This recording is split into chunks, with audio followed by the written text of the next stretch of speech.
Broadcasting from the business capital of the world, this is the Podcast Business News Network.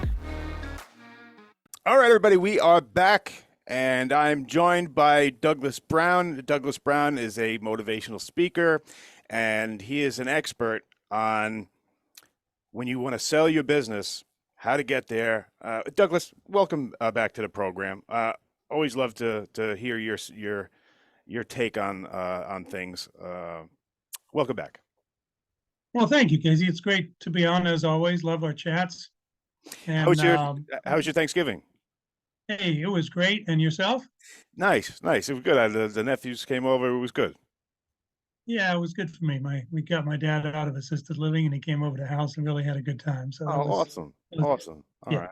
Well, that's what it's about. So cool. So Douglas, why don't you start by telling people a little refresher about what you do and who's a good candidate to work with you, and a little bit about your practice and what you do.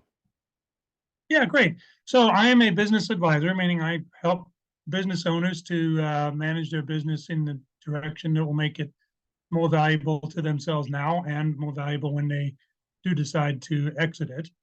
And some of your listeners might be thinking, well, what's so motivational about being a business consultant? Well, the motivation is that the unhappy story is about 80%, over 80% of small businesses, meaning between $500,000 revenue and $5 million revenue. When it comes time for the owner to move on from the business, whether they have to because of personal circumstances, whether it's time, maybe they get a great opportunity to join some other investment, they discover that they cannot sell this business.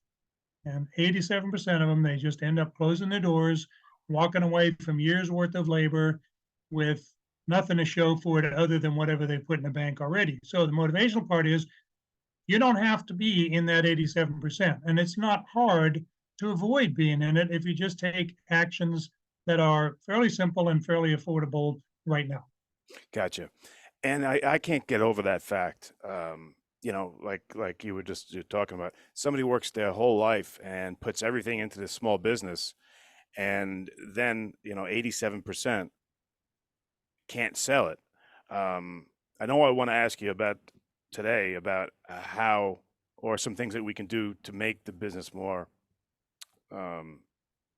able to be sold. But I gotta ask you point blank, if a small business, the owner comes in and has their hand in everything, so if they're not there, the business can't run by itself. Is that a worthless business to sell? It's not completely worthless in the sense that it has equipment and stuff that might fetch, 10, 20, 30 cents on the dollar at auction. But if a new business owner, if I've got to be you to run your business, then I can't buy your business because it's just you. Right. As soon as you're not in the picture, now let's say your podcast, right? It's a great podcast. Your audience knows you, KC. Right. All of a sudden you go, oh, I'm not going to do this anymore. I'm going to have Doug Brown's taking over from me next month, and that's going to be great. Some people will tune into the podcast and see if it's great. But if I'm not you, and if I'm not good at the things that you do, then it's not going to be great, and they're going to drop away. And a bunch of them are going to drop away already on the assumption that it isn't going to be as great. Got it. So yeah, a solopreneur, basically, right? Which is, if you're under 500,000, you are a solopreneur. Whether your objective is to stay that way because you don't want to hire any people, you don't want all those hassles, or because you're just afraid of growing past that 500,000 threshold because it would require you to take on these other people, right? Mm-hmm. If you're a solopreneur, you have to either decide to have your business become a sellable asset, or you are what we call a lifestyle business, meaning it earns you a decent living, but the minute you stop doing it, it's gone. Okay. And that's just it's the reality, understandable. because if I'm not you, I can't buy your business. Got it. Yeah. And do you find that that's very common? It's not as common as people think, and that's the whole purpose behind what I do. Is it's not that hard to make your business a permanent asset as long as you do exactly what you just mentioned in passing, because we've talked about it, is figure out how you can take 4-week vacations on a regular basis, right? And set things up to where you can do that, because 4 weeks is a month, right? It's a typical cycle for most small businesses. Is the customer places a requirement, you take the order, you fulfill the order, you get paid. Most of that happens within the course of a month. Even if your business model is 2 or 3 months, during the course of any 1 month, all of those things are going to happen for all of your customers. So if you can be away for a month without being in regular contact with the business, then if I'm a buyer, I go, okay, the business is pretty much self-sustaining, not absentee owner maybe, right? But at least they can get along for 30 days without having a major meltdown, because the owner's not sitting there at 6 o'clock in the morning, at 8 o'clock at night, day in, day out. Right. So yeah, it's totally avoidable. And that's what I help people work out is, first, let's get rid of the showstoppers, which is what we talked about on the other episode, right? Things that it doesn't matter how profitable your business is, it's not going to sell if you haven't been paying your taxes, if you don't have the licenses you're supposed to have, if your staff turns over all the time, if the premises look like a garbage heap and you're not in a garbage business. Even if you are in a garbage business, we talked last time about, so I had a friend who had a really good business picking up dog poop, right? I mean, there's nothing that's a great example, right? less savory than that, but you can make it professional nonetheless, right? Right. Yeah. And then finally the part about if you can't take some vacation, it means that your processes are basically made up as you go along. And that means what is it that the buyer is buying other than the physical assets you have?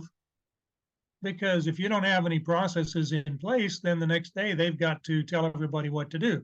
Right. Well, they could have bought a bunch of stuff at a flea market and started your business that way themselves without paying you for the business if they have to figure out what to do every day. Great point. Yeah. So, those are the showstoppers, right? Yeah. But then there are things that, let's say you get rid of all of that. And I mean, I tell people what they are because, in my other role as a business broker, I can't sell your business if you have those things going on. It's just not going to sell. Right. Want me to list it? Fine. Maybe by some random lightning bolt, which does happen, that somebody wants to take over your lease and they can't seem to get it any other way, so they take over your lease. Then maybe you can sell, but that's not a plan. Getting hit by lightning is not a good strategy. Right? Not just because of lightning, but the odds of it happening are pretty small too. Right. So what are you going to do the other 999,000 times that it doesn't happen? Yeah. So let's say you clear all that off, and I don't mind telling people what they are because I really can't do anything for them if they refuse to fix those things. The things the things that must be the showstoppers. Right. And you can have all the profit you want and put money in your pocket, but if you're not paying money to the IRS like you're supposed to, no buyer is going to get involved with that, even though theoretically they buy with a different corporate entity. So it's not their problem, but the IRS doesn't care about facts. They just want to hassle you to get their money, right? Oh, okay. So you can be a follow-on buyer and you go, hey, that had nothing to do with me. And they say, well, let's see, well, you're operating this business in this space, maybe even using that same trade name. And okay, maybe you're not responsible, but they're basically going to freeze your assets and sue you and all of this until you prove that you're not them, right? So you're buying a headache. Yeah, I mean, a huge headache. So the buyer's not going to buy it; they're just going to walk away. Right. Gotcha. They're not going to pay their CPA $5,000 to figure out what's going on with your books. Unlike real estate, the business buying market is not balanced in favor of the seller, ever. What do you mean? So when I'm buying a house, I live in a community, there's houses for sale, different kinds of houses, but if whatever kind of house I want, there are houses like that out there. Maybe not in the block that I want, but somewhere within a reasonable commute, I can find a dozen houses like that. Okay. But on the other hand, there's only a dozen, and there's maybe 20 or 30 people also trying to find a house. So the market is more or less balanced. So prices kind of stay in line depending on what happens economically, so on and so forth, right? In a business, it's not that way.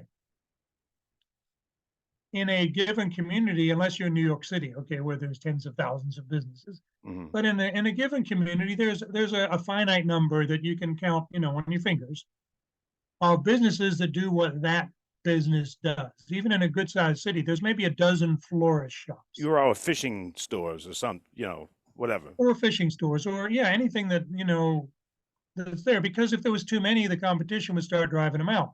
Gotcha. And now between competing with the big boxes, if we're talking about fishing stores, the Bass Pro fishing shops, I got to compete with that. And I got to compete with 20 other local dudes, all of whom are busy cutting prices to stay in business. Eventually the market sorts itself out. So as a buyer, I only have a few choices. But as a seller, how many buyers do I have that happen to be looking for a fishing store? Bless you. In your neighborhood, at the kind of price range that you think is appropriate at this particular moment? Right. And the answer is maybe two. Yeah. I see what you mean. So, the buyer can simply move on. There are other stores that aren't going to give them headaches. And you do not ever have the advantage as a buyer unless you get this mystical unicorn thing that brokers and other folks will sell you on. Is, I'll find you a strategic buyer, which is somebody who's rolling up an industry. They're trying to corner the market in a particular geography, something like that. Okay. They'll pay more than your business is worth just to get it off the competition list. But that, again, that's a lightning strategy. It doesn't happen very often. And very few brokers actually have a strategic buyer in their pocket that's looking for that kind of business until you get to the numbers that we're talking about before. You get up over 5 million, you're taking home $1 million in profit a year. Yeah, there are buyers for that. That's not the market that we're talking about. Right. You were talking about small business. Yeah. Can I ask you? It's an unbalanced market. It's an unbalanced market. Okay. Can I ask? Remember we talked about how if you take the test that you were talking about, if you take 1 month and you go on vacation and you see if your business can run, does that fall under the person is calling in every day or zooming in and No. You're going to different. You and your special person that you haven't seen for the last 9 months because you get up at 5 and you come home at 10, right? That you and your special person are going to, the Bahamas. No, not the Bahamas. Too easy. You're going to the Galapagos Islands for 2 weeks. Okay. 3 weeks. Well, whatever. You're going to make a thing out of it. And I'm not saying you're going to do this tomorrow, right? I mean, most small business people go, that's crazy. I couldn't possibly do that. Right. So we're going to work our way into it. But your objective is to be able to do that. I understand. Okay. And then you back off and go, okay, well, what's preventing me from doing that? Well, I got these processes that don't work. I got staff that's not trained. I've got, I have no marketing process other than me. So, all those kind of things would stop if I was gone for a month. Then you need to back off. Okay, well, good. Those, your staff should be trained. Let's start working on that. You need to have a marketing program that somebody other than you knows how to execute. Okay, let's work on that. And you don't start with saying, okay, I'm going to go on a 4-week vacation next month. It might be 18 months from now that you say, okay, I'm going to make that commitment. And 12 months from now, I'm going to book the tickets, non-refundable. So I have to go. But maybe I start out with, well, when's the last time you took a long weekend? Try that. See what breaks. Nothing's going to break. You can't recover by the next Monday, right? Right. Take your phone. That's okay if you have to. Figure out what it is that really needs your attention, and you work from there. Okay. So that is kind of how the method works, is across these, numerous, 10 or 12 categories of things. You look at the various areas you could make improvements and then sort out, well, this is stuff I need to improve now anyway, right now. Which is stuff I need to improve in order to go on this vacation, and then what's stuff that, it could be improved, but you know what? I don't have a strategic planning process where I update it every quarter and all that, but I could go on vacation and still I wouldn't have to do that. So maybe that waits. Uh-huh. I see. And on the same line, what if there were an example of a business where, maybe 18 months down they could, but if the person wanted to sell for whatever reason, like you talked about before, they wanted to sell now, but it's exactly what you said it was with the month or the 2 weeks. The business can't run without that one person, without the owner. Is there cases where it's valuable because maybe a logo or the name, even if it can't be run right away by a new owner, could it be valuable if you have name recognition, if you have a logo or a location or something like that? Or would that still fall under the 87%? It would depend. I mean, I had a client a little while ago who had what I thought was valuable for that very reason. They had a business. I won't even say what kind it was because it might be too obvious. Of course. But that business was coming up on its 100th birthday in the community. And I'm thinking, look, you got to be able to get something for this. Yeah, it's a staple in the community, right? I mean, and I did get, in fact, several serious inquiries from people who basically wanted to buy the logo because this guy wasn't the original owner either, to tell you the truth, right? The business it had been a family-owned business for 45 years and another family-owned business for 40 years. And then this guy had had the business for another 15 years, whatever that adds up to. But it was, 98 years old. Wow. And I could imagine all kinds of marketing campaign that could go with, hey, 100th anniversary, we can see this, right? We had several buyers who were interested only for that. They'd done business with them before. They thought it would be a shame for this kind of business to go away. But bad books and records, the guy was not really able to show what kind of revenue they were really generating. The place looked like the Beverly Hillbillies wagon. I mean, it was just a shambles. And they were doing fairly high-end work. I mean, it actually was very respected in their little niche that they were in. Yeah. The work itself was very respectable. When you walk in there, you go, oh my gosh, this is a OSHA suit waiting to happen. It was just a shambles. The seller was bound and determined that, they weren't going to take a penny less than X for it. Mm-hmm. I got him some offers that were more than the value of the equipment, given that the equipment was sort of old, but it's, fairly high-end capital equipment. So you don't just get this stuff for nothing. Mm-hmm. And, it wasn't happening, right? Seller had an attitude about what they were willing to accept. The books and records were shambles. Because the books and records were shambles, it was impossible to tell whether they were properly paying their taxes or not.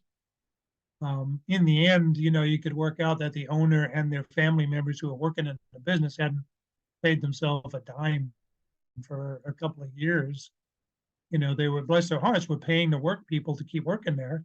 Wow. I guess, they were independently able to do that. But the buyer is sitting there going, okay, so I'm basically taking on a charity, work project here. And they gave them offers and they wouldn't have it. But the offers were not very good offers. Mm. And in the end, because they delayed, they ended up not even getting the value of the equipment. The owner ended up selling the equipment to one of the workers who was working there, who took it off to go put it in another shop that they owned with some other side business that they had. So, it was never going to be $1 million business, but they could have collected a couple of $100,000. And it had real estate. And he didn't sell that either for the same reasons. Wow. That's just being headstrong, huh? That's just being stubborn. Well, you're asking the buyer to take a risk. The real estate was like, well, do you have any environmental issues? Well, and you don't have to disclose that with real estate. If you don't know, you're allowed to say, well, I don't know. And given the nature of the business, the buyer's going, well, it's probable. So I'll give you an offer, but it's contingent on doing these. No, you got to buy it the way it is. Well, then I was going to offer you $500,000 for this property, But if I got to take the risk that it could have a major environmental malfunction on it, no, I'll offer you, 150,000. I'm not taking that. Okay. So they closed. And there you have it. But they could have, they could have sold to get that logo, but not for very much. Now, where that logo comes in handy, let's say I'm barely breaking even, Okay.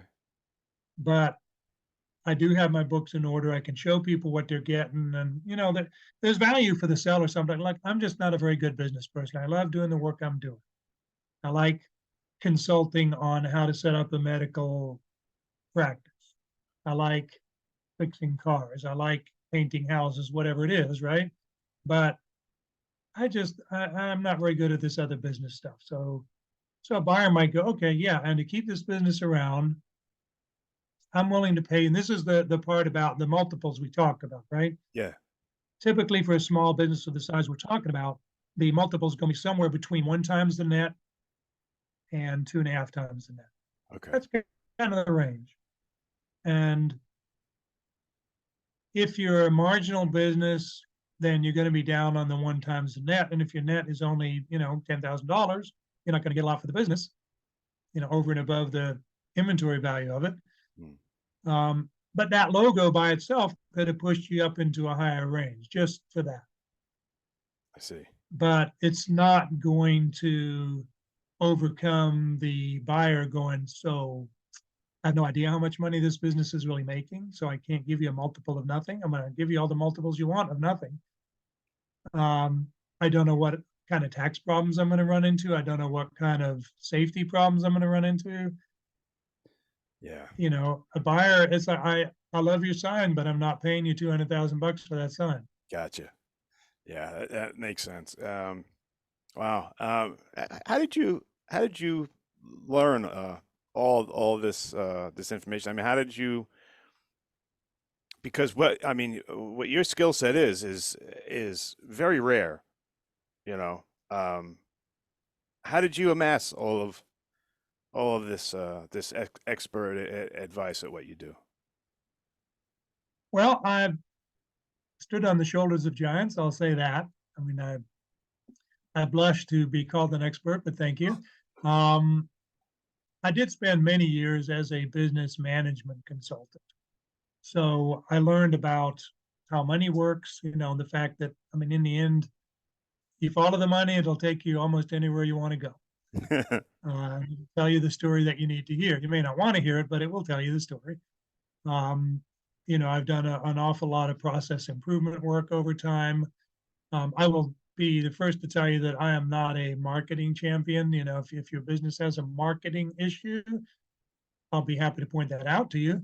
But you need a marketer that does marketing. And in many of the things that I will advise businesses to do, they know how to do this stuff. And small businesses, it doesn't matter what kind they are, they're mostly not that complicated to grasp. I mean, sure, if I'm a watchmaker, how to fix those teeny tiny little mechanisms, all that's complicated, knowing where to find the stuff, and somebody hands you in a watch that was made in 1880 and figuring out where to get parts for it, those are skills. Mm-hmm. Absolutely. But the general concept is, I have a product or a service that I offer. Somebody wants it, they buy it, I deliver it, I bill them for it, they pay me, they're happy, and somehow they put the word out that they're happy. So I get some organic marketing out of that. And then I do normal stuff that any other business does, which is why it's hard to be a small business owner. I still got to deal with the accounting. I got to deal with marketing. I got to deal with whatever my technology base is. I got to deal with staff management and HR and all those things. There's very few rules and laws that don't apply to me because I'm so small. Maybe some of the paperwork doesn't. But if I've got a hazardous workplace, I'm not getting out of that liability by saying, well, I've only got 5 people. So it's very complex being a small business owner, but the problems you have are the same problems that General Motors has, except the difference is they're on a 3x5 card instead of a 50-page book. Right? Douglas, great information today. Douglas Brown, everybody. Let me give you the last word. Anything you want to let the people know, and please let them know how to get a hold of you. Sure, thanks. So a couple of watchwords I tell people is this kind of thing is something that a business owner, they're all very busy. They say, well, that's long-term. I'll get to that someday. And our experience from my business broker role now, most of the people that come to us someday snuck up on them. Someday will arrive tomorrow. And if you're not prepared, you're going to be in the 87% that can't sell. It is not hard to get out of that 87%, but you need to start. And I'm more than happy to speak with you about how you can get started with that. You can find me at and set up your own appointment to meet with me there, and I'll be more than happy to tell you how to get out of that trap. All right. Douglas Brown, great guest. Thank you so much. And everyone else, stay right there. We'll be right back. Thank you, Douglas. Are you looking for even more of the podcasts and hosts that you love? The Podcast Business News Network is proud to announce that you now have even more ways to listen live. Check out the MyTuner Radio, online radio box, and Simple Radio apps on iOS and Android, or find us online. Search for Business News Network on mytuner-radio.com, or search Podcast Business News Network on streama.com and onlineradiobox.com/US. Take your podcast on the go and don't miss a minute of the action.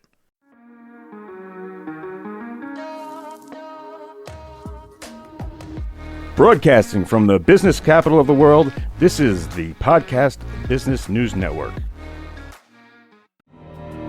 For nearly 2,000 severely injured veterans, everyday life has become filled with barriers. Day-to-day simple tasks can become pretty daunting. I have to carry my chair up 2 flights of steps or have somebody do it for me. What scares me the most is just the falling. When I'm struggling with my house, I think, to have that one great barrier just knocked down, it's crucial. Home for Our Troops is a wonderful nonprofit that builds a Mortgage-free, fully adaptive, handicap-accessible house. And there's no catch. It'll be our very first home that we've ever owned. This is a game changer. This is where your life begins again. We need you to join us in completing this important mission. Please visit hfotusa.org and help build homes and rebuild lives. Because of you, everything's going to be okay.